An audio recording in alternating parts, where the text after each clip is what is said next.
And my last words before I kick it off to these great panelists that we have here and moderators, all part of the team that are here supporting President Trump. Tonight's focus is going to be, for our panel tonight, is going to be on the economy. And of course, many of you probably saw the news today, but very significant, very incredible speech that President Trump delivered today to the Economic Club in New York. It's been super well received. If there's I guess we have one PhD on the panel, but I think anybody that's seen this thing would have given it an A++. I had an opportunity this afternoon on Fox News. They asked my reaction, and I said I think President Trump just won the election today with his speech.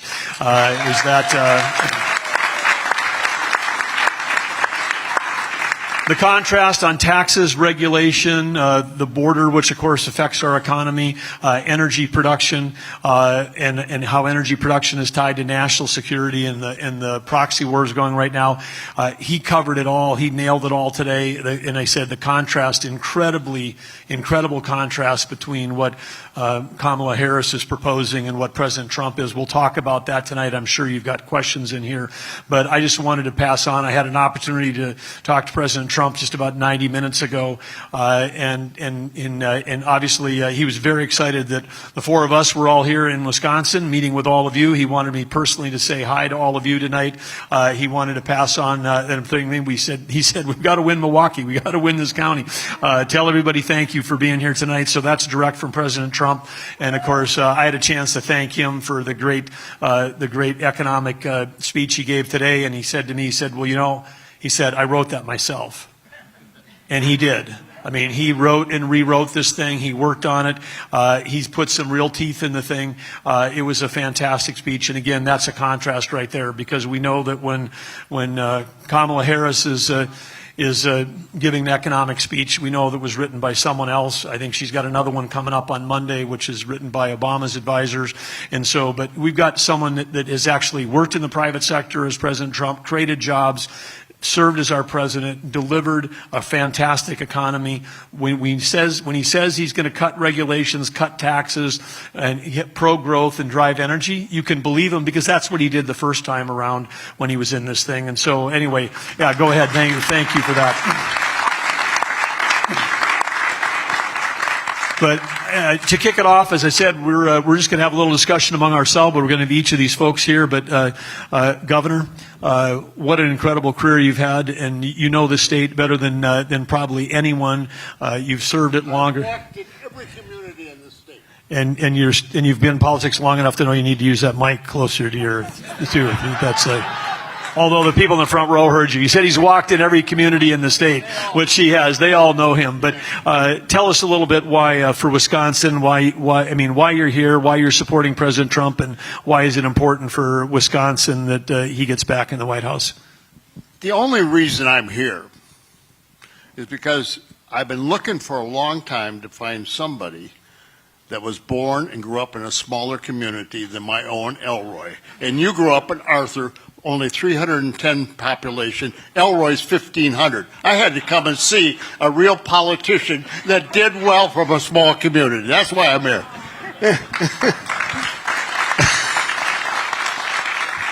Ladies and gentlemen, this is a great evening. The 1,500 is tough, because we were down the road. There was a town that had 1,500 people, and they were our arch rival and everything, because they were 5 times bigger than us. But my senior year, we did beat them in basketball and at football, so I finished strong against well, if the Castleton remember Squirrels. correctly, you tried to play basketball here and broke your leg. Well, it was actually I ruptured my Achilles actually, but it was worth it. I got a chance to play at Marquette for about 45 minutes before I. Ladies and gentlemen, this is really an important evening. First off, thank all of you for coming. You love Wisconsin like I love Wisconsin. You love America. And this is the most important election any of us have ever been involved. I thought my elections were the most important. This is the most important election. We have got to save this nation. 68% of the people in this country believe we're going in the wrong direction. Don't you think it's time for a change? Economically, isn't it amazing that Democrats, every time they run like Republicans. They get conservative right before the election. Can you imagine Kamala Harris is talking about fracking now? Cutting taxes? Not being a socialist? The question is, do you believe somebody like Donald Trump that's believed this, worked it, fought for it, to build this country, build his businesses? Or do you believe somebody like Kamala Harris that's changed her position 8 weeks ago? I want to go with the real thing. I don't want to go with the imposter. I want to go with Donald Trump, and we will carry Wisconsin if we all do our job, ladies and gentlemen. We carry Wisconsin, and if we carry Wisconsin, we win the presidency. That's how important Wisconsin is. So let's do it.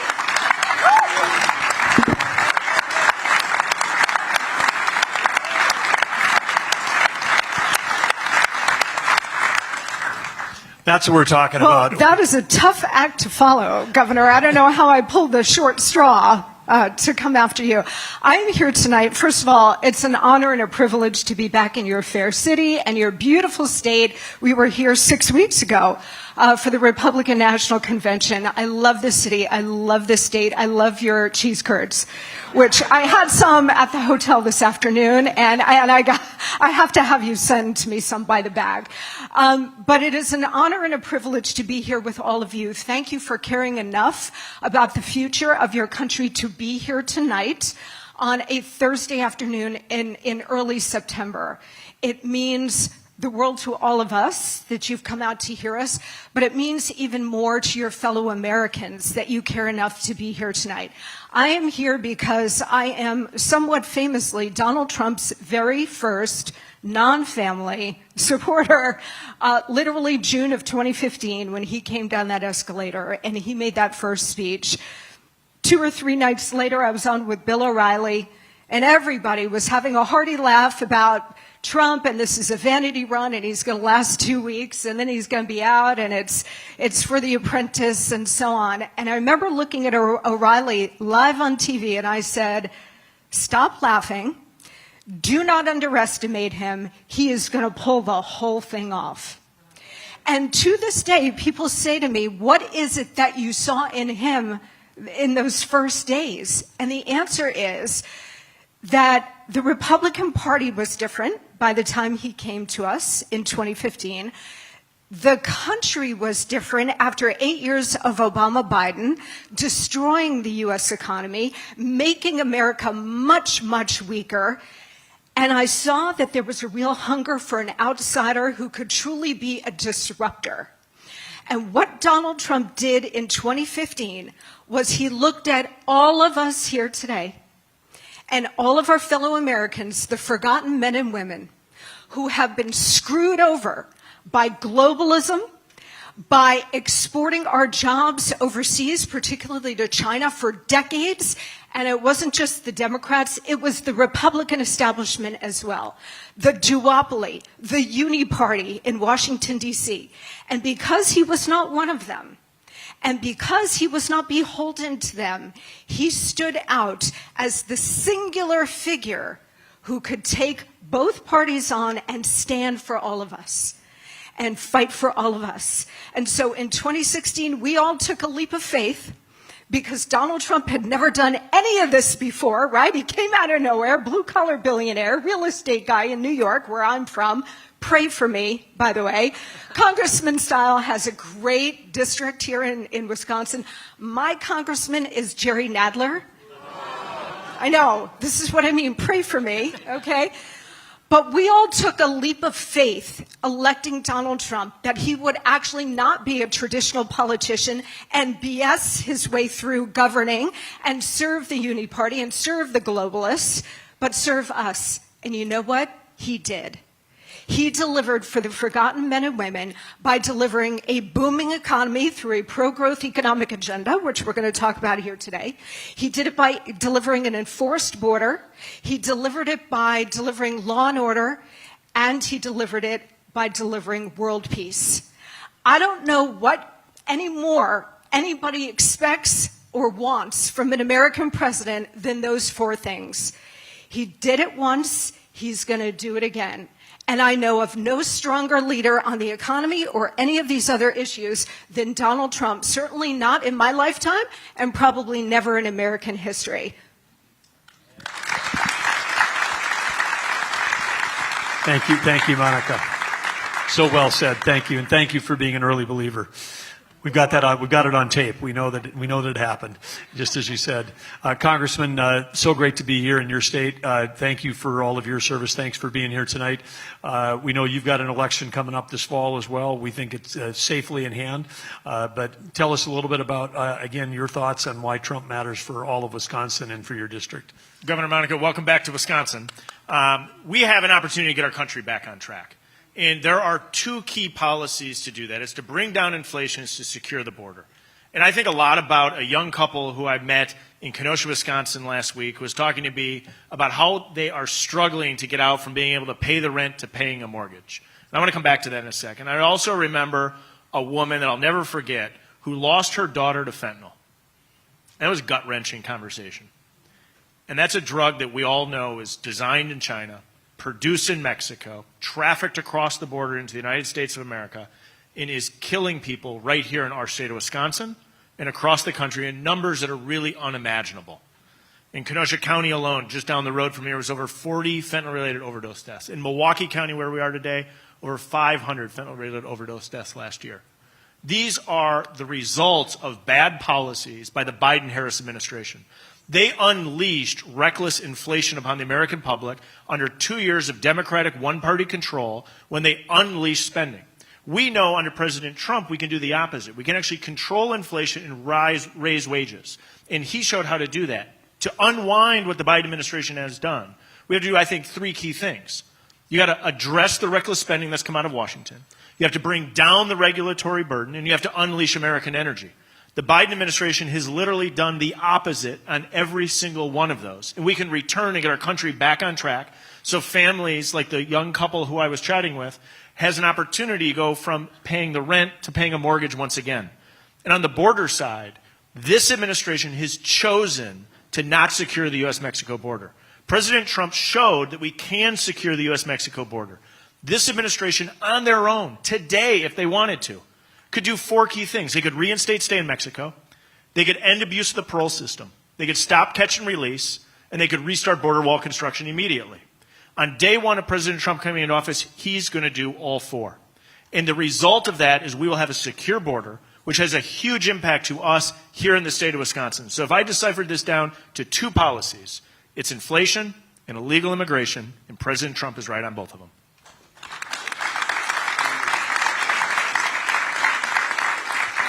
Congressman, you mentioned that these are unthinkable and staggering numbers.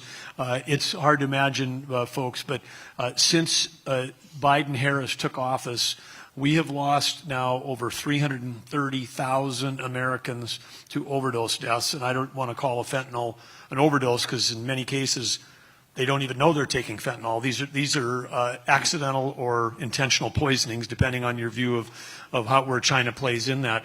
But we've lost 5 Vietnams worth of casualties. So it's not just the mass invasion; it's the mass casualties, and they're affecting every community, every business, every family in our country. It's like if you had an aircraft, commercial aircraft with 300 people a day that went down today, that would be the headline news. Tomorrow, if another airline went down and 300 people died, 300 Americans died, it would be headline. By the third day or the fourth day, no one would be getting on a plane. We're losing over 300 Americans a day to these fentanyl overdose deaths, and the Biden administration is, as you said, Harris administration, they could be doing something about it now, and they're not. So thank you, Congressman, for focusing on that. It's a great kickoff. I think what we're going to do is get right into it now with all of you. You're here. We've got in this magic fishbowl, we have a set of questions. And I'm randomly pulling one out here, and we're going to go. And then depending on who wants, it's each like jump ball. You guys can decide who wants to take this. First one is a good one. Our federal law enforcement and intelligence agencies have become politicized and corrupted. How could President Trump turn this around? And maybe I'm going to go back to you, Congressman, because Congress has taken we've politicized a lot of things. President Trump, if we don't win the House and the Senate, and President Trump wins, I think the first thing that'll happen will be an impeachment trial for something, because that's just the way they're doing things right now. But this whole the whole taking over of not just our court system as well as the intelligence agencies, but maybe from Congress, you've got a perspective, and then we'll go to Monica as well. This is in large part the power of the purse, and this is about reining in the reckless spending of the Biden administration and actually putting the rule of law as the cornerstone of what we're doing when we're thinking about funding the government and holding these agencies accountable. Accountability has been lacking in this government, and in particular has been lacking under the Biden administration. Yeah, I mean, the weaponization of government, to me, and we face a lot of very serious threats, external threats. China is certainly an existential threat. Iran with a nuclear weapon, the Russians, terrorist organizations. But the enemy within this weaponized government, to me, is the most dangerous and existential threat we face, because we know how to deal with our external enemies when we have the political will to take them on. But when the enemy is within, and it's our own government, and these three-letter agencies that have gone completely rogue, and not just under Biden-Harris, but this has been going on for a long time. The hard leftists have been talking about for decades the long march through the institutions.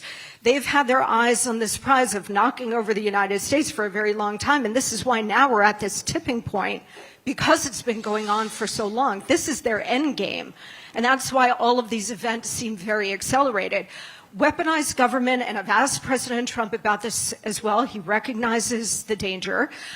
There is a debate about whether some of these institutions, say the FBI, can be reformed, or is the corruption so deep that you have to raise the institution to the ground and start all over again? That's a debate for President Trump when he is reelected. But he has the will to go and do what needs to be done to uproot all of this. And just one little anecdote, which I think you'll all appreciate. My very first job was with former President Richard Nixon, not when he was president. I was not born when he was elected. But in the last 4 years of his life, I worked with him.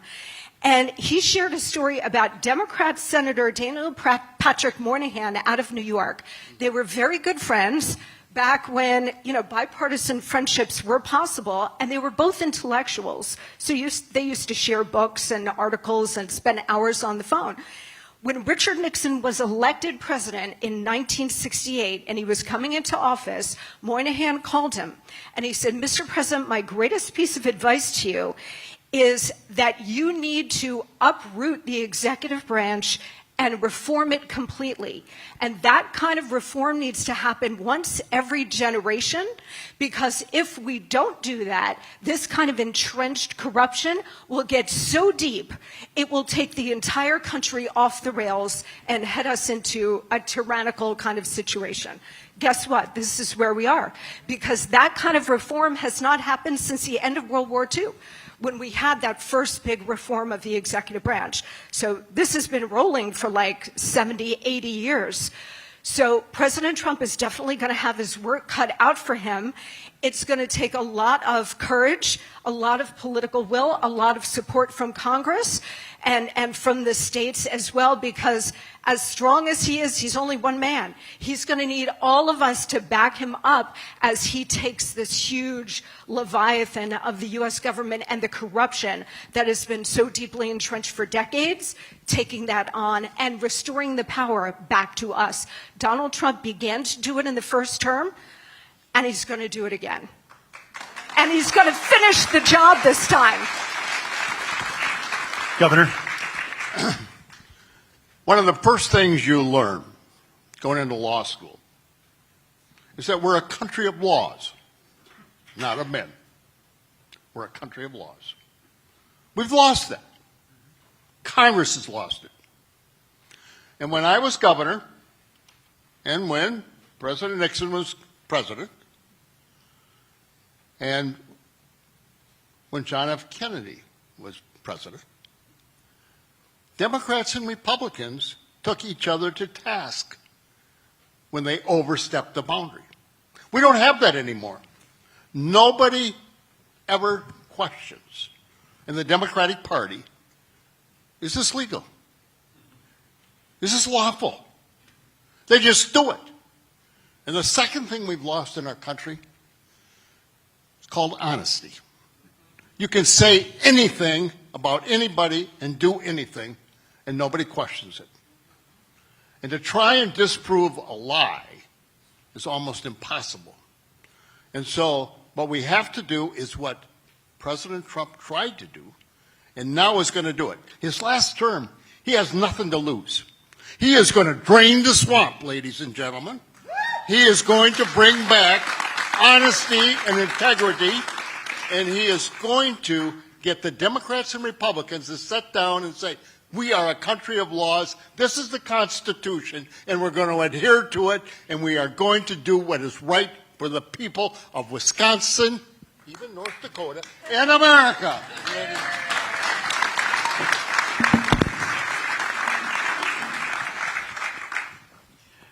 Fantastic answers. The question is, why is Wisconsin forever a purple state? I've heard that it will probably never turn red like Ohio has. Is that true, and why?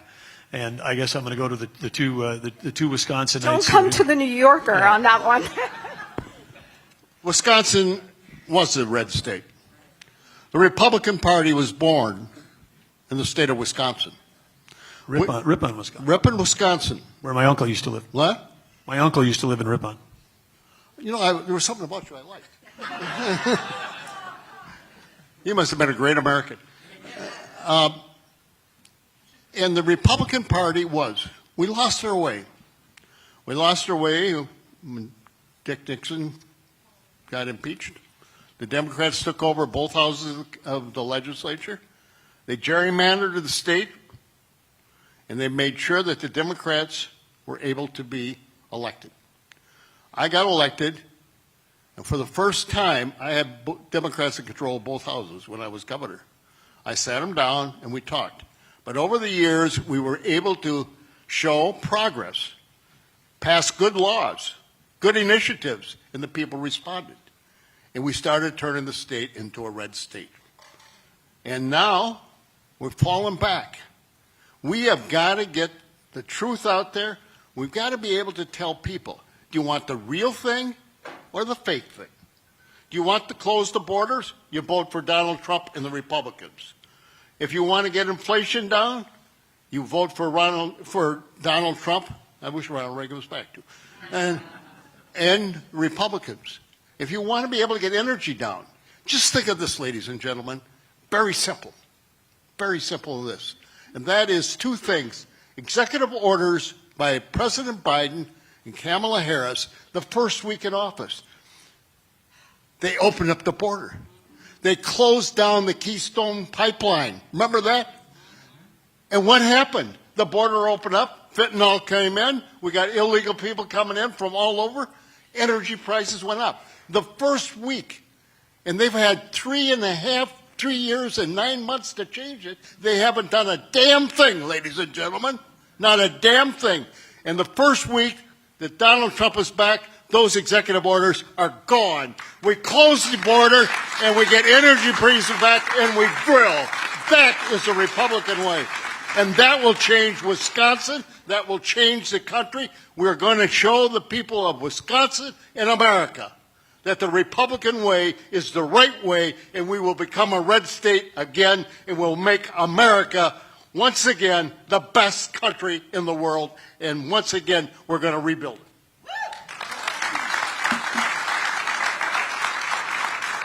I think we're all getting a glimpse here of another piece of history, because in 1986, when Tommy Thompson ran for governor, you were the only Republican governor in the country that beat a sitting Democrat that year in the entire country. And that today is very rare to beat an incumbent, but congratulations, sir, for bringing that. Congressman? Let me add something to this, because I think we are a Republican state, and I think we have to turn out the votes to make sure that we elect Republicans. So what do I mean by this? If you travel around the state of Wisconsin, so many people are negatively impacted by the policies of the Biden-Harris administration by Democrats in the state of Wisconsin. And when you go and actually speak to these individuals, they like the policies of the Republican Party. It's why if you went on and looked at Harris's website, there's no policies. It's why she doesn't do press interviews, because she doesn't want to talk about the policies that she wants to implement in this country. And so if we as conservatives and as Republicans go and speak to people that may have historically voted for Democrats and talk about the policies that impact them, from the border to inflation to school choice in Racine, Wisconsin, we have an opportunity to bring those people who are frustrated with the impact of the policies of the Biden-Harris administration and bring them into the fold. The second thing we need to do in the state of Wisconsin as conservatives and Republicans is show up and vote. And what we have seen is Democrats in cities like Madison, Wisconsin show up at high voter turnout numbers. Fine. That means we have to step up to the plate and turn out in even larger numbers. And so there are people in our state, and myself included sometimes, I don't love every election law that is on the books. But what I like less is losing. And so if you want to win in the state of Wisconsin, we have to use the tools in the toolkit to get the vote out. And we called it vote early or bank the vote, and President Trump rebranded it into swamp the vote. What we have to do is leverage the tools in the toolkit to get the vote out in Wisconsin. Because what we have shown time and again is when we turn out, we win. When conservatives and Republicans stay home, we lose. And this election in the state of Wisconsin is going to come down to turnout. And we have the opportunity to go and knock doors, talk to our friends and neighbors, talk to people at work, at church, to make sure that every single Republican, every single conservative, every single supporter of President Trump votes in this election. Can I just make one little point on this? And this applies to Wisconsin as well as every other state in the union. We have so many fellow Americans who don't connect their vote to the consequences of their vote. And we just saw that, right? I mean, I think this is a pretty profound point. It's obvious, but nobody ever really states it. We all scratch our heads. Why are people voting this way? For example, in Chicago, neighboring city here, they were fed up with Lori Lightfoot as mayor, so they bounced her. And then they turned around and voted in someone worse, like a straight-up Marxist. And it's, well, I've always been a Democrat, or my family, my parents, my grandparents, they were Roosevelt Democrats, and I'm culturally a Democrat. But I can't stand the way my city is run, or I can't stand the way my state is run. But they continue to vote the same way. So this picks up on your point and your point too, Governor, which is it's going to take all of us to educate our fellow Americans here in Wisconsin, around the country. I don't do it in a particularly polite way because I feel like we have no time. We're 60 days away. I'm like, you got to understand the country is hanging by a thread. But I want to encourage all of you to try to educate your family members, your friends, your community, in your churches, your synagogues. Everybody around you needs to understand the stakes involved in this election. To the governor's early point, we always say this is the most important election. This one actually is. Because what I talked about earlier, that they are, the hard leftists are in their end game for the country. And so literally, if we don't get this right on November 5th and leading up to November 5th, the country is gone. The country, it will still physically exist, but all of the rights and freedoms and prosperity that we have long enjoyed, and certainly in President Trump's first term, all of that will be erased, never to be seen again. And he will have a one-party system in this country, which is what the no borders policy is about under Harris. It's not open borders, it's no borders.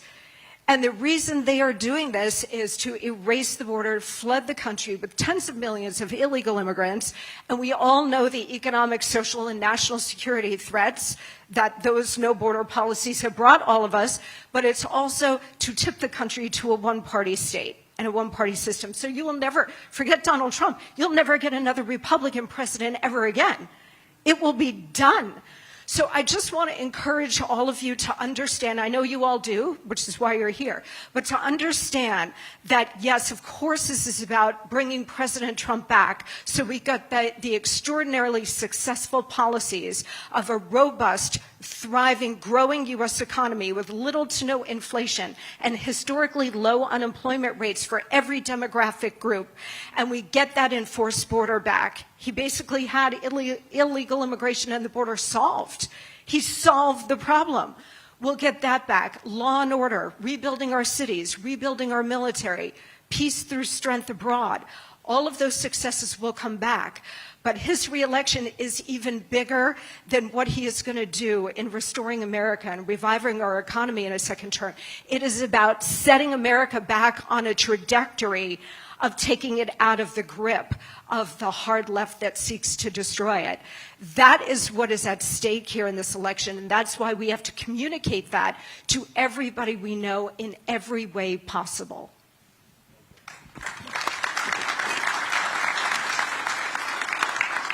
Thank you, Monica.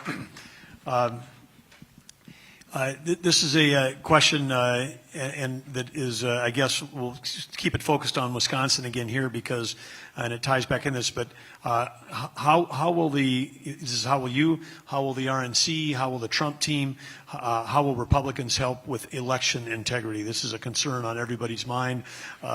Congressman, you talked a little bit about Wisconsin voter laws. They vary by state. Now they vary by counties. Maybe talk a little bit about, because the RNC is talking about getting the vote out and then protecting the vote. How can we be confident that the vote's going to be protected here in Wisconsin? So I chair the Committee on House Administration. It's the committee with broad oversight over federal election law, and I've spent a lot of time on election integrity and a lot of time talking with Chairman Whatley on this exact topic. A couple things at play. One, we still have an opportunity to pass the SAVE Act, which says that U.S. elections are for U.S. citizens only. Do you agree? That legislation needs to come forward in the Senate, and we need to pass that. That's essential. Two is working with Chairman Whatley and the RNC, what we need to do is have a robust operation on poll watching. We're building that out in the state of Wisconsin right now. He showed the model on how to do that in North Carolina, to have a team of poll watchers backed by a team of about 500 attorneys monitoring the polls, engaged to make sure that it's legal votes that are being counted. And if we do that, we have the opportunity to increase the integrity in this election, increase our confidence in the election. If we do that, I also think President Trump will win. And I would just, yes, on that, I would just say we give an update on that with talking to Michael Whatley last night, chairman of RNC. There are opportunities for volunteers who want to be poll watchers to get trained. There's 175,000 people that have raised their hand to the RNC that are going to and they're particularly needed in these swing states and swing counties. And so, think about the counties and the suburban counties around Madison and Milwaukee. We know there's still opportunities. We'll make sure that as a follow-up with the Trump team here, if there's people that do want to volunteer, I saw someone put a hand up. If you want to be poll watchers, get trained, come out. That's one way to help on that. How many people in here have been election officials? And how many people have been poll watchers? Thank you all. Thank you. Thank you Great from the bottom of my heart. And the governor, the congressman, Monica, if we get more people involved, if we get more of you individuals, good citizens, hardworking, honest, integrity, to show up and watch the polls, we will do more for election integrity than anything else. And it's in our hands. If we want to change this election, and if we want to change this country, we got to do the extra work. And it's work, it's time consuming. And I saw a lot of hands go up. I would like to see every hand go up and say we're going to be part of something big. Something's going to bring America back. And something's going to make Wisconsin the winning state to win the presidency of America. I like the sound of that. Can I just say, there are two organizations that are directly related to the Trump campaign, TrumpForce47.com, if you want to volunteer, TrumpForce47, and also ProtectTheVote.com. So please go check out those organizations to volunteer your time, your resources, and your expertise. Very good, thank you. Next one is a broader question here on again on immigration, which we've touched on. But how do you see addressing the illegal immigration crisis in a meaningful and realistic way? So many of them have temporary status, and I'll just kick off before you guys go into the answer side. But I'll tell you, as a the governor knows, one of the great honors of being governor of the state is you're also the chairman of your National Guard. And in North Dakota, we've had National Guard troops deployed at the southern border almost the entire time of the Biden-Harris been in office. Thank you. And of course, we've got Kamala, the borders are, the open borders are, the no borders are, however you want to describe it. But it's interesting that she was put in that role when myself and many other Republican governors have been to the border many more times than the person who was in charge of it. And to be clear, as someone who's a conservative and a Republican, and I believe strongly in the 10th Amendment and states' rights, there's a limited set of things in the Constitution that the federal government is supposed to do. The rest is delegated to the states or to the people, to all of you. One of the few things that's delegated to the federal government is national security, which includes border security. So it is one of the, in a limited government, that is one of the jobs they're supposed to do. Meanwhile, as a governor, I would tell you, we're fighting the federal government on 30 different initiatives from 3-digit agencies, and whether that's the EPA or a 4-digit one like U.S. Fish and Wildlife, Bureau of Land Management, Bureau of Indian Affairs, I mean, you name it. We're battling back where there's been federal overreach in all places there shouldn't, but then in a place where they're actually supposed to do the job, they're not. So then as states, whether it's Texas or North Dakota or many others, we've had troops down there. And I would tell you that every single day that's the most underreported story in the country. I mean, we hear about it, we talk about it, we see the big numbers, but when you're down there, on the border and you get to talk to your own troops that are doing the work, I mean, we sent a group down about 18 months ago, and they were given a 30-mile stretch in Texas, and I went down there 30 days later to meet with them, and I said, how's it going? And they said, well, we've apprehended 1,000 people a day for the first 30 days in a 30-mile stretch. And you'll never see that story. But these are North Dakota National Guard people that have got other jobs. They're volunteers. You served in the reserve of the National Guard. You understand what that means. But these are citizen soldiers down there doing the job. And I said, where's the Border Patrol? I mean, because there's nobody out there. I was out there on the border, and it was only North Dakota National Guard. Where's the Border Patrol? Oh, well, they're back processing people. Well, they're processing people. And when they were processing them with paperwork. I'm not talking about computer work, paperwork. And so then, and they were processing because they'd been directed that they wanted to make sure that there wasn't a big stack of people piled up where someone could take a picture of a border camp. So their directions were get them out into the U.S. as fast as you can. So if our guys brought in 1,000 a day and there was a couple there from yesterday and the day before, there's 3,000 people, their job was to make sure the 3,000 people didn't leave the country, just got into the U.S. so they'd have room to process the next group that was coming the next day. That's how you end up with 10 million people coming into our country, is you're just trying to process them as fast as you possibly can. So then I talked to the career people that were that work in the Border Patrol, and these are families that have grown up along the borders, and like many families whose families have a tradition in law enforcement or in the military, they're multi-generational families. The grandfather served proudly in law enforcement on the Border Patrol. The father served on it. These folks said to me, we would never tell our children ever to go into this job. We did this job because we wanted to be in law enforcement. We were proud Americans, and we wanted to make sure that our border was secure. And now all we're doing is processing people illegally into the country. So when they talk about trying to blame the Republicans because they won't pass a bill for more funding, there are thousands and thousands of positions open that have already been funded by Congress that are unfilled. They don't need to pass a bill in Congress to go out and hire thousands of more Border Patrol, because that many people have quit. Just like in all the large blue cities where they've said defund the police, they've all lost police force. So this wasn't just like we've had an attack on our country, it's been an attack on law enforcement, and the whole defund the police effort that you heard about crept over into effectively defund the Border Patrol. So there are proud people in that organization that are not allowed to do their job. And so I just would tell you, from being down there with my own eyes, it's worse than is, and this is just another reason, which has all been said. President Trump has to win, and as the congressman said, there are things that Harris and Biden could be doing right now today to solve this problem. They're not. They're playing the blame game. But I'm telling you, the our country depends on it. Because what's worse is when they're in it, and then some states are saying, oh, we want to give them benefits, we're going to give them education, we're going to give them health care, we're going to allow them to be on Social Security. We're challenged enough with these benefit programs. We will bankrupt this country if we think that anybody who enters this country illegally can start receiving benefits. And if they do, it'll be an incentive for even the next 10 million to come to the country. So it's broken at so many different levels. And President Trump has made a commitment. He's been very clear.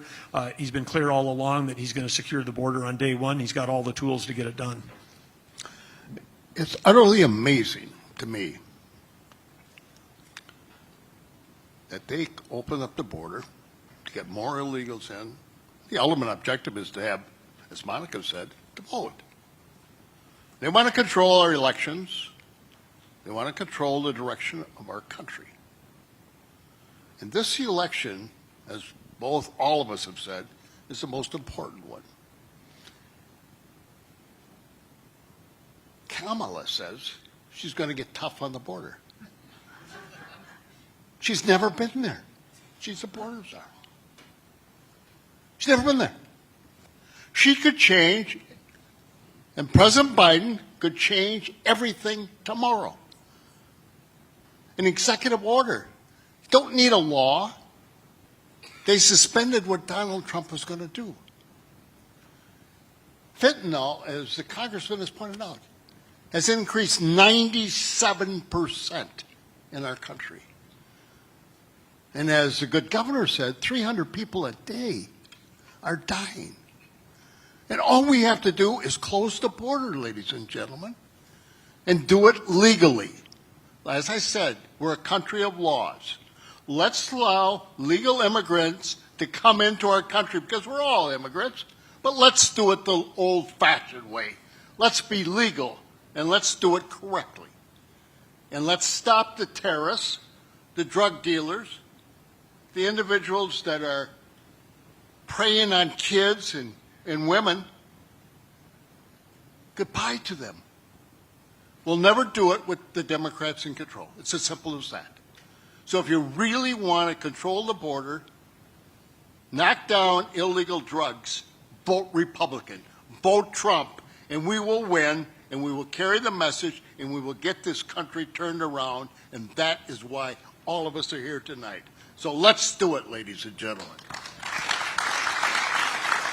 And you know, you don't have to guess about what President Trump will do or how he's going to do it on the border and illegal immigration, because he did it for 4 years. Like I said, he had the problem essentially solved. He started construction of the border wall. He had Remain in Mexico. He had Title 42 when the pandemic hit in. He had asylum reform. He had a whole array of very successful policies that solved the problem. And when he comes in the second time, he's going to add to all of that mass deportations, which, by the way, has about 60 to 70% support among the American people. People of all ethnic groups, political parties, etc. They see the problem. They want these illegal aliens out of the country, and Donald Trump is the only one who can do it, and he will. Congressman. I'll add two quick things. One, having gone to the U.S.-Mexico border, I think as all of us have done, it's worse than you think. If you watch TV and in Wisconsin in the winter, sometimes they'll say, oh boy, big snowstorm, don't go outside, and you kind of go outside and you say, this isn't too bad. And you think, come on, it can't be as bad as the news is really saying. The border, it's the opposite. You think it's bad on TV, and then you show up, it is way worse what's going on at the U.S.-Mexico border than almost anybody fully understands and appreciates, and you don't fully appreciate it until you've been to the border and talked to the men and women of Border Patrol. The other side of this is we talked about the impact that the border is having here in Wisconsin as it relates to fentanyl. I think it's worth also talking about the impact that it has in a lot of our communities. The city of Whitewater, it's about 50 miles from here.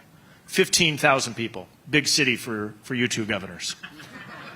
In the city of Whitewater, 15,000 people, the chief of police has noted there's approximately 1,000 migrants that have moved into the community of Whitewater. I think it's higher, but we'll go with 1,000.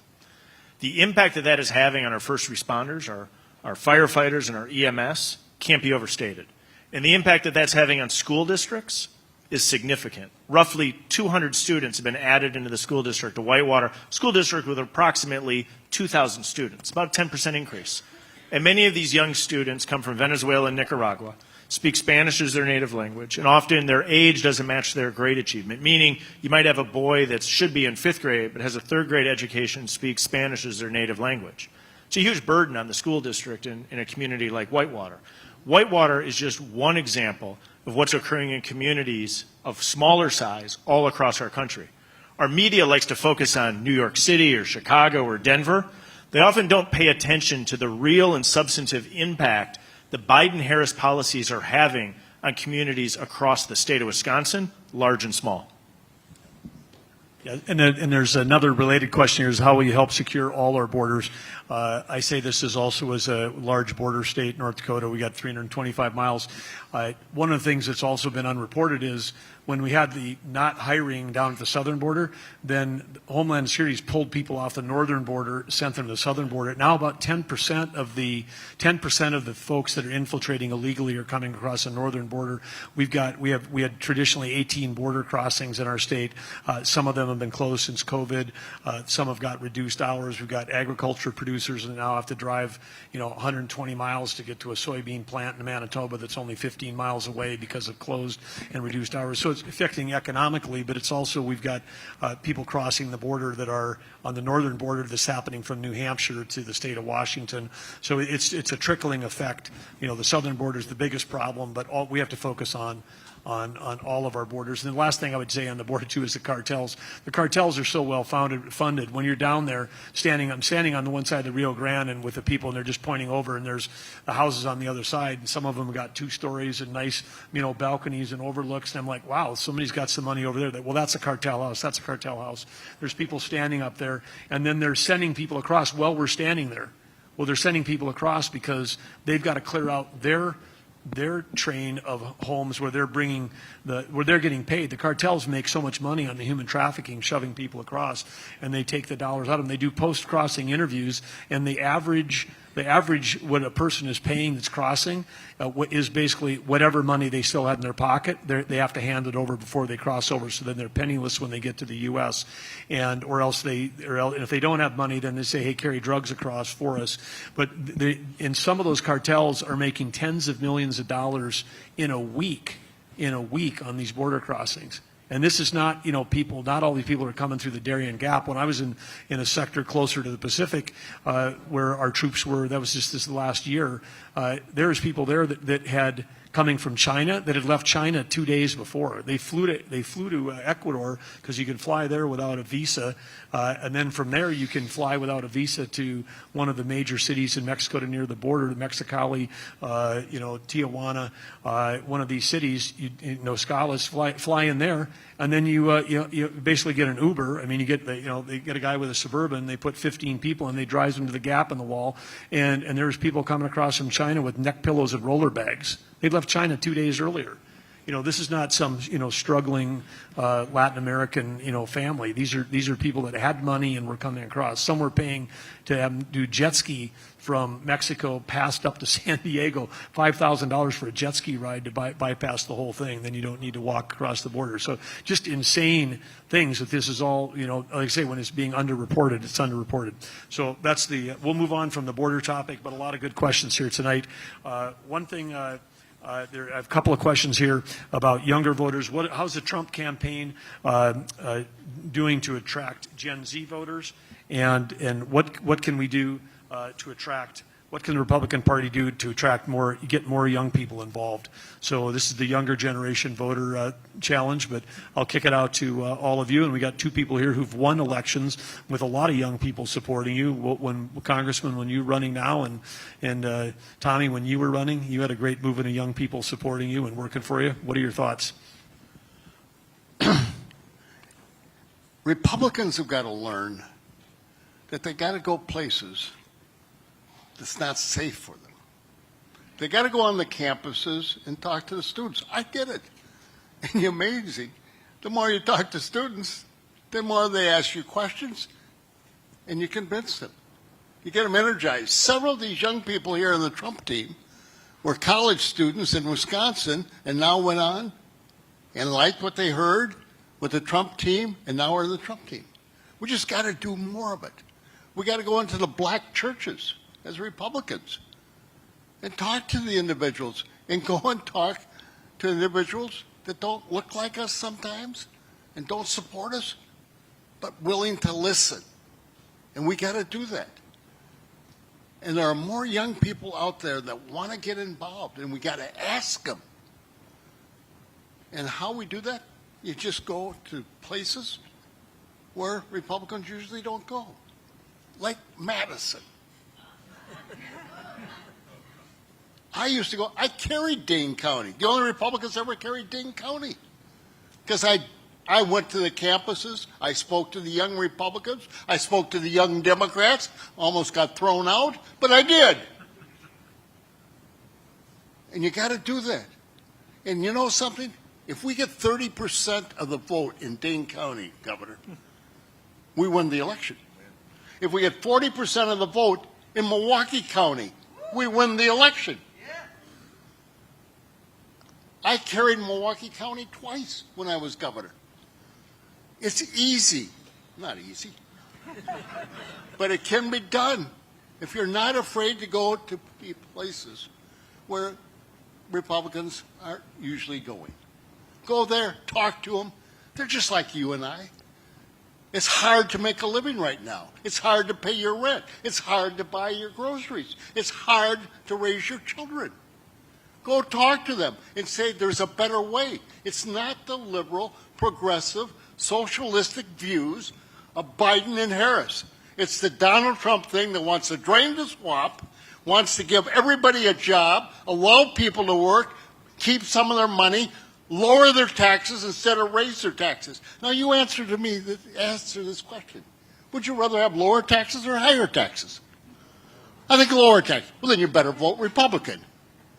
Would you like to close the border? Would you like it open? Well, I think I'd like to close the border. Then you vote Republican. If you want inflation down, yeah, then vote Republican. It's not that difficult. Ask the people, what do they want? They want our agenda. We are the individuals that are driving this agenda, and Kamala is trying to copy it. Now, if you're going to go to the store, do you buy the real thing, or do you buy the substitute? If you're going to go and buy something, you want the real thing. You want the authentic thing. That's the Republicans. That's the agenda. Let's do it. Let's win. And let's show everybody that there's a better way.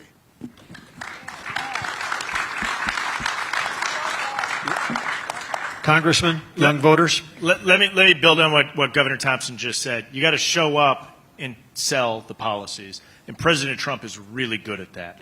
He came with me to downtown Racine, Wisconsin, to go and talk to voters about what we need to do to get back on track. And he's traveling to areas that have historically voted for Democrats who are ready to hear a conservative message. As it relates to younger voters, let me give you two things, because showing up and going and speaking directly to students is absolutely essential. I'd focus on two topics. I'd talk to the students about freedom and liberty.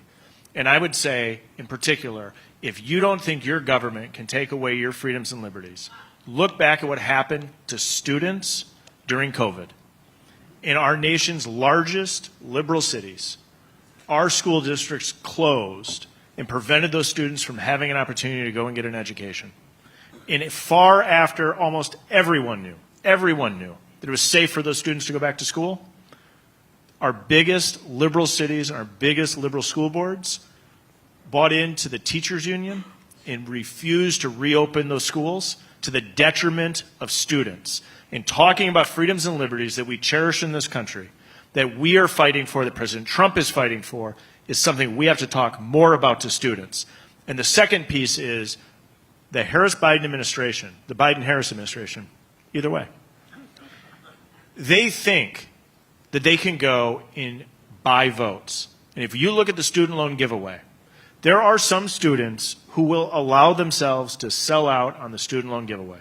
But if you go and talk to young people, those students that are working their way to be able to afford a school, those students that are living with their moms and dads to be able to cut down on the costs as they drive to campus, Or those individuals that went and served in the United States military wearing the United States military uniform so they could get the GI benefit? Or those students who went to become an electrician or a carpenter or a plumber? And we talk to them and say, oh yeah, by the way, that other guy over there, that other woman over there, they got a student loan giveaway by the Harris-Biden administration. If we talk to them about these policies, they know that we are right on the policies and that Biden and Harris are wrong on the policies. But we have to show up, talk to them, and those are the top two topics I talk about. Yeah, you know, on just quickly on this issue, Governor, to your point about meeting people where they are, President Trump is so incredibly good at this. He went to the Bronx and drove, you know, thousands and thousands of people in the Bronx. He went to Harlem to that bodega and talked to Latinos and Dominicans in that area. He goes to construction sites. He was always more comfortable with the workers on his building sites than he was with the foremen.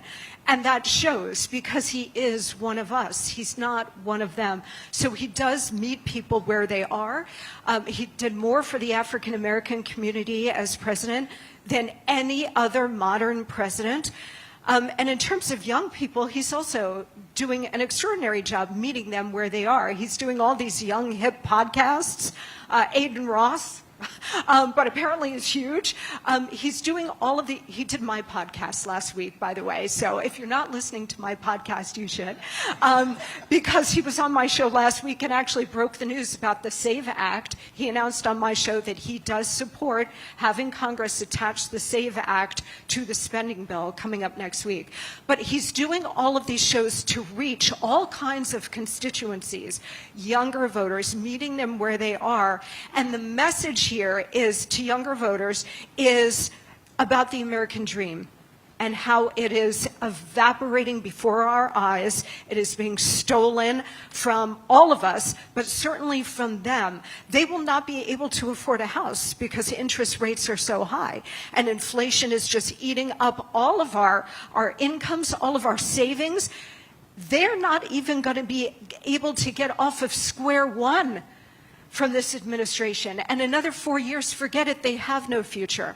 So President Trump, his campaign, J.D. Vance, all of us, we are out here talking to everybody, but certainly to younger voters to say, hey, if you want a positive American dream like we've all been able to enjoy up until this point, then you must vote for Trump Vance.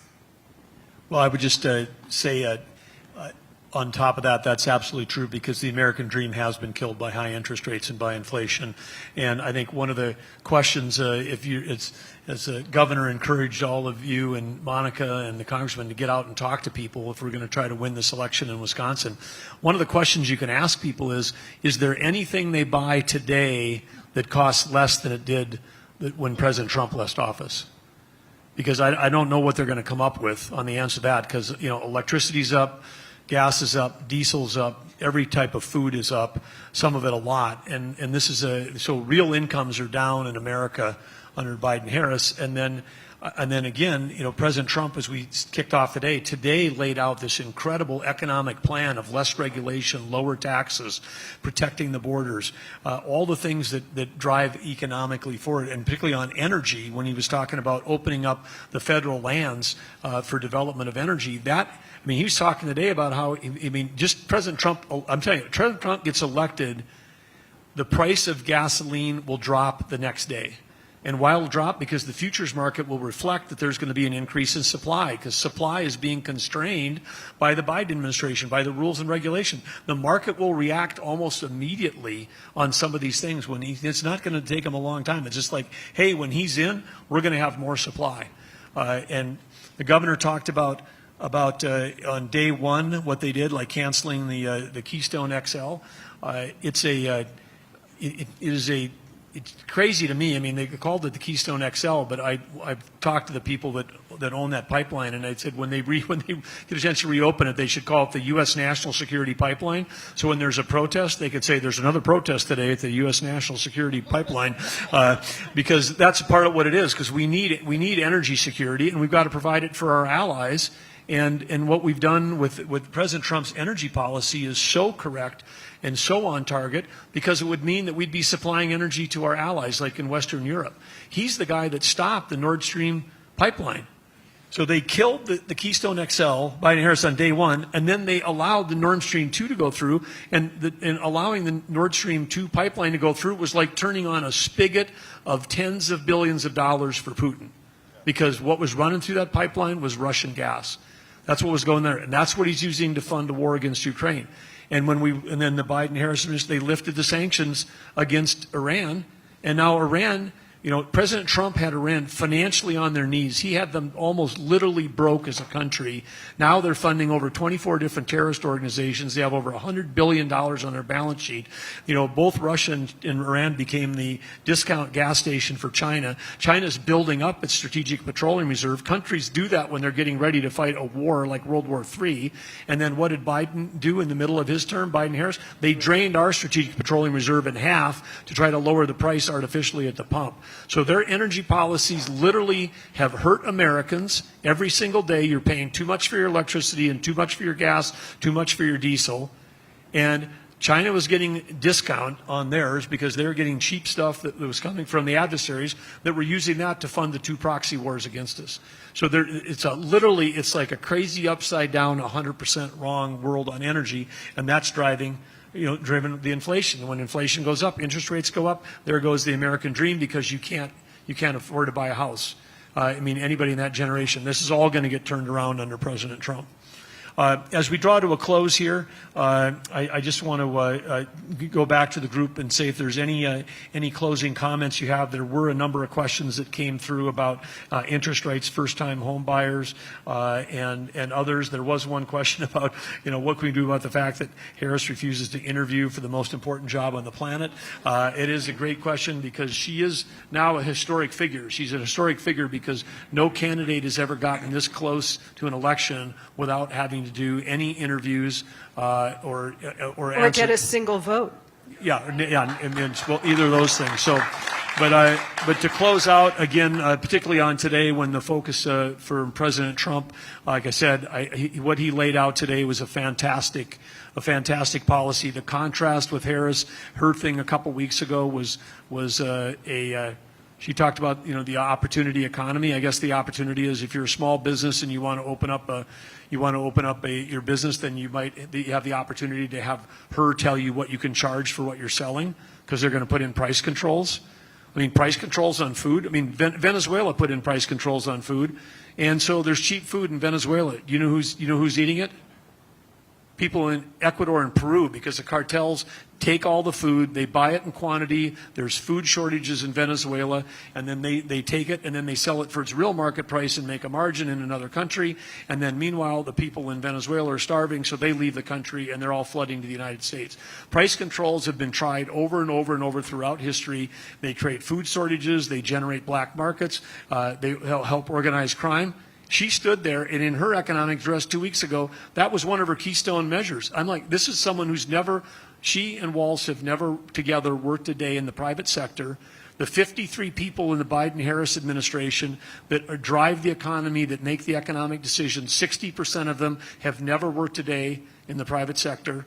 The average length of time that the other 40% have worked in the private sector is 3.1 years. So we have people in charge today, and this is the group that Harris would bring with her going forward, who've never done what all of you have done. All of you have had to work for a paycheck. Some of you are small business people. You've signed the front of a paycheck, not the back of a paycheck, because you've created jobs. This administration knows nothing about the economy. President Trump knows everything about how it works. That's why his plan makes complete sense. That's why interest rates will come down. That's why the economy is going to thrive. It's a pro-growth, pro-American, bring jobs back, bring manufacturing back to places like Wisconsin. He's basically saying, hey, look, we're going to tax people more on tariffs if they make goods overseas. We'll give them a break if it's made here in the USA. It's just simple as opposed to what we're doing. We'll create incentives for capital and jobs to come here, and we'll create penalties for jobs that go elsewhere. It's just simple, and it worked when he did it the first time, and it'll work when he's done it again. But with that, closing comments from our incredible panel. But let's go right down the line. We'll go Tommy, Monica, Congressman, and give us your closing thoughts here. Governor, first off, let me say thank you to you. You've traveled all over the United States. You've built a business. You've created jobs. You know how it works. You took over a state, and you did a tremendous job. You went to the border. You saw how it was. You're a common sense individual that believes in getting the job done. And I say that because that's what Republicans do. And I still, to this day, cannot understand. When we have an election, Democrats always want to run like Republicans. Republicans don't run like Democrats. We don't go around and say we're allowed to be socialists. We don't go around and say we want to raise taxes. Do you ever see a Republican going around and say we want to raise inflation? I've never heard of a Republican say that. Democrats always try to become Republican right before the election, and the press lets them get away with it. I think it's time, and I'm not picking on the press, but they report it. And I really believe it's time for us to say, you know, if you want the real thing, vote Republican.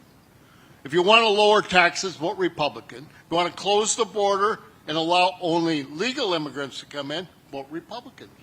If you want energy and the $2 gasoline prices, vote Republican. The real thing. If you want to get fentanyl down, go after the drug users. Not the drug users, but the drug sellers. If you want to change America, it's the Republican Party, the Republican candidates, led by Donald Trump, that will make America better. And if he makes America better, all of us benefit. So let's vote for the real thing. Vote for Donald Trump, drain the swamp, get laws back in, get the Constitution back, and let's make it happen. Let's do it, ladies and gentlemen. Let's carry Wisconsin. We carry Wisconsin. We win the presidency, and that's what it's all about, ladies. Again, a very hard act to follow, Tommy Thompson. Governor, Congressman, it's been such an honor and a joy to share this stage with you tonight. Thank you all so much, and thanks to all of you, too, for coming out and mobilizing in the ways that we need. We've talked about a lot of issues here tonight. The top two issues for the American people in this election are inflation and the broader economy, and illegal immigration and the no borders policy. I just want to spend a second or two on the economy because I spent 2 years at Treasury, including during the COVID crisis, when President Trump and Secretary Mnuchin and the entire team of us saved the American economy and got the American people through the most acute period of that crisis. Very proud of the work that we did. That was an unprecedented crisis. It came out of nowhere, and the Trump administration really stood up and delivered for all of us. The four main pillars of the Trump economic pro-growth agenda: tax cuts, regulatory relief, unleashing our great energy sector, and fair trade deals. He struck fair trade deals with China, Japan, South Korea, Canada, Mexico, and there were others as well. Extremely difficult to do, and Donald Trump did it. His extraordinary speech this afternoon in New York builds on all of those policies, takes them to the next level, and adds some creative policies as well, like no tax on tips and no tax on Social Security benefits, all of which Kamala Harris is now trying to rip off, right? Because they're really creative, out-of-the-box kind of thinking to get this economy going and relieve the economic burden from all of us. He is going to do all of that and more in the second term to indeed revive the U.S. economy and make America great again. For the first time in a very long time, we have back-to-back administrations to compare and contrast. The economic record, but the record on every other issue. And what is exceedingly clear is that the contrast could not be more distinct and powerful.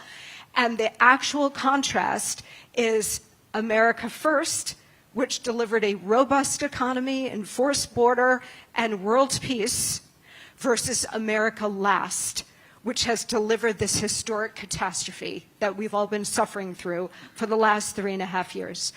The choice is very clear, and in fact, there really is no choice. It's Trump, Vance, and it's America First candidates all the way down. Thank you, and God bless. Congressman. Governor Monica, thanks for coming to Wisconsin. You're welcome back anytime. Governor Thompson, great to join you here. Thank you for being here. This election is our opportunity to get our country back on track. Rarely do you have an election in the United States of America where you can contrast two incumbents. You have the Biden-Harris administration, and you have what President Trump did over the course of 4 years. And to me, that choice is clear. And I think you agree. But the final piece of this is we only win if we show up and vote. And so it's one thing to show up tonight, and I'm glad you all did. But this election is coming, and it's coming quickly. And in the state of Wisconsin, it's going to be decided by a narrow number of total votes. And it's making sure that everybody here goes out and votes, all of our friends, our neighbors, folks at church, folks at work. And it's going to be incumbent upon all of us to show up and work to turn the vote out. And if we do, and I think we will, we'll be successful. President Trump will win the state of Wisconsin. And President Trump will win the presidency of the United States of America with your help. Thank you.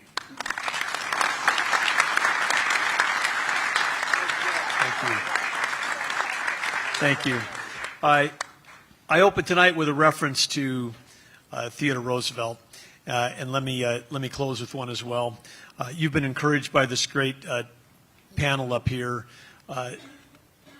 about the importance of this election here in Wisconsin, that literally in this county, in this town, or in Madison is probably going to be the place that decides the direction of the election and the direction of our country.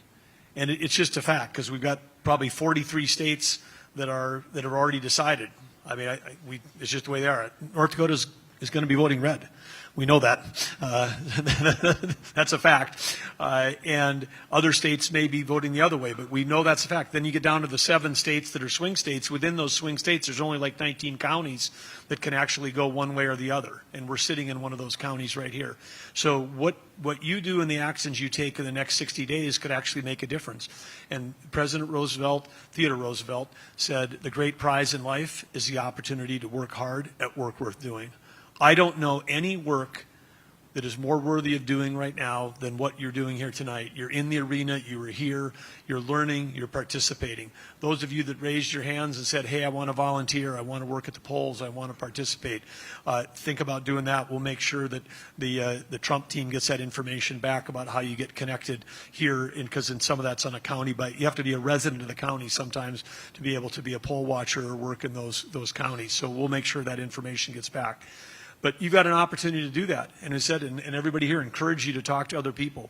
If you know how you're going to vote, you've got simple questions that you can ask that's been offered here about what people think about the inflation, about interest rates, about the border. And the simple question is, if somebody's arguing with you about ideology or about some tweet, just ask them, hey, yeah, okay, we can disagree on that, but is there anything that you're paying for right now that's cheaper than it was 4 years ago? I mean, just ask that question.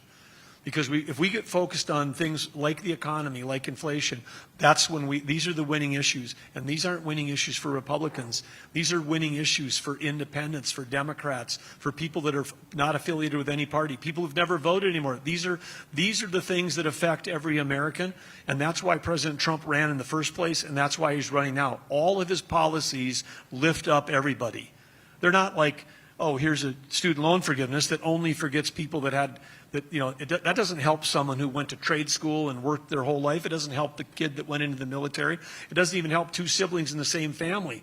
They have been about handing out handouts and trying to encourage people. Some of these are what I call the largest pre-election payoffs ever in the history of America that are patently unfair. President Trump doesn't do that. He's not making promises to this group or that group. When he's talking about lowering interest rates and lowering inflation, when he's talking about securing the border, having safe cities, stopping fentanyl, that helps everybody, whether they voted Republican or not. So you're on the right side of history if you're out there encouraging people. You're supporting policies that will lift up our country. And I just came from a security conference earlier this week that had all of the top military leaders that were there. people that had worked in the military for 40 years said they've never felt like right now, based on intelligence, that the world has been more at risk than it is right now. And we've got two wars that are proxy wars that we're in, one against Iran, one against Russia, that could blow up. We haven't talked about national security, but who do you want? Who do you want negotiating if we're in a spot where we think we're up against Putin, or we're up against the Ayatollahs, or we're up against President Xi? Who do you want? Do you want someone who's strong and who's stood there before, and when he was in office, they backed down and they didn't? The world was literally at peace because President Trump himself is a deterrent against people taking action against us or our allies. And so this election is about strength versus weakness, strong economy versus a weak economy, strong on the national stage versus weak on the national stage, strong on the borders or not on borders. And so that's just a simple thing. And I think we know what all of you want, because you're here today not just because you care about yourself, because you care about your kids and your grandkids and your families and your communities. And I always say when a group of people like this is the best of America, because this is a place where people still care about neighbors, and neighbors want to help neighbors, and you care about your communities, and you want to give back. And tonight you gave your time to be here. So on behalf of this incredible panel, we say thank you to all of you. Give yourselves a huge hand. Thank you so much for being here. Let's go win this election. Let's go win it in Wisconsin. Thank you very much.